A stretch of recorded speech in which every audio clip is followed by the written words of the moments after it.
হজরত মুহাম্মদ সাল্লাল্লাহু আলাইহি সাল্লাম মদিনায় হিজরত করার পর মুহাজির ও আনসারদের মধ্যে ভ্রাতৃত্ব বন্ধন করে দেন। উমরের সাথে মুহাম্মদ ইবনে মাসলামা ভ্রাতৃত্বের আবদ্ধ হন। পরবর্তীতে উমর খলিফা রাদিয়াল্লাহু আনহু মুহাম্মদ ইবনে 624 সালে উমর রাদিয়াল্লাহু আনহুর বদরের যুদ্ধে অংশগ্রহণ করেন। 625 সালে তিনি উহুদের যুদ্ধে অংশগ্রহণ করেন। পরবর্তী তিনি নাদির গোত্রের বিরুদ্ধে অভিযানেও অংশ নিয়েছিলেন। 625 সালে মুহাম্মদ সাথে উমরের মেয়ে হাফসা বিনতে উমরের বিয়ে হয়।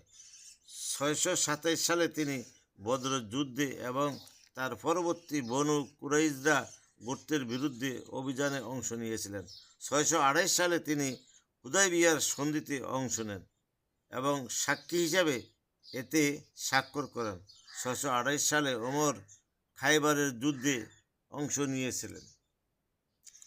630 সালে মক্কা বিজয়ের উমর এত অংশ নেন।